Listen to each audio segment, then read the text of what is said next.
Hello.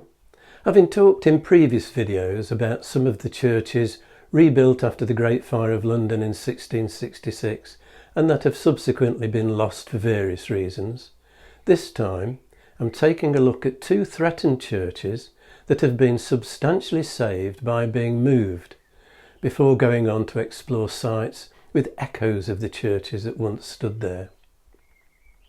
All Hallows Church, hemmed in by buildings in the angle of Lombard Street and Gracechurch Street, was condemned as unsafe and demolished in 1937.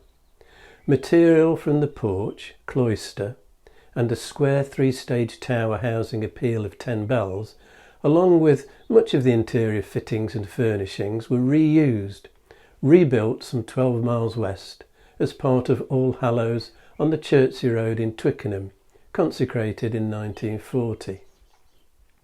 St Mary Aldermanbury, reduced to a gaunt fire-scarred ruin by bomb damage sustained during the Blitz, was scheduled for demolition in the early 1960s. Westminster College in Fulton, Missouri, came up with a plan to move the stones and reconstruct the church on their campus to serve as the college's chapel and as a national memorial to Winston Churchill, with a museum in the Undercroft. Work began in 1965 to disassemble, clean and label around 650 tonnes of Portland stone, which was carried as ballast free of charge by ship to Virginia and then by train to Fulton, Missouri, where the foundation stone was laid in 1966, appropriately on the 300th anniversary of the Great Fire. Expert craftspeople were employed to recreate as accurately as possible the original interior using photographic and documentary evidence. Westminster College was founded by Presbyterians in 1851.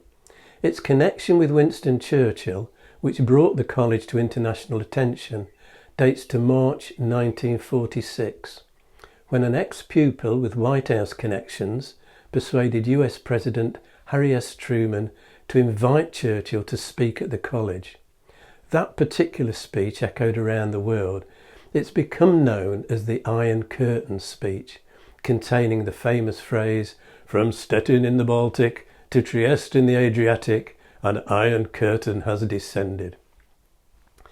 Rebuilding St Mary's after the Great Fire, Wren made use of the medieval foundations of the pre-fire church, and these footings have been preserved on the site, which is now Aldermanbury Gardens, not far from the Guildhall, at the junction of Aldermanbury and Love Lane. Among other lost Wren City churches whose sites have become gardens, St Mary Somerset, demolished in 1871, occupies what is essentially a traffic island. Although the body of the church was demolished, the 120-foot high tower was saved by an Act of Parliament. The design of its ornate pinnacles has been ascribed to Nicholas Hawksmoor, who worked as an assistant to Wren, both on stylistic grounds and on the evidence of a payment made to Hawksmoor around the right time. The ruins of St Dunstan-in-the-East, on St Dunstan's Hill off Lower Thames Street, have been turned into a peaceful public garden, a place of refuge from the city bustle, a green oasis complete with a fountain. St Dunstan's was another victim of the Blitz. After the war, only the tower and fragments of wall remained standing. The story was repeated at Christ Church, Newgate Street, opposite St Paul's.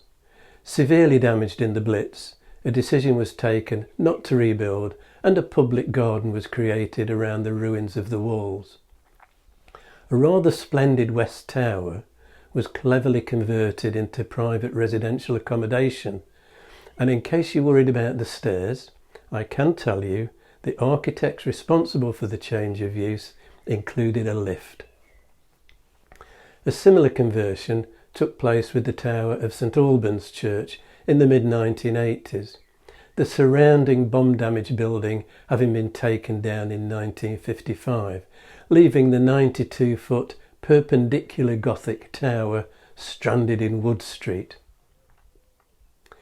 Next time I'm going to take a look at 3 churches restored after bomb damage received in the Second World War, which boast steeples that are among London's most recognisable and iconic landmarks, plus 2 very characterful Christopher Wren public houses. If you've enjoyed this video, hit the like and subscribe buttons and click on the notification bell to be informed when the next video is available, or you can subscribe by clicking on the rose window over my shoulder.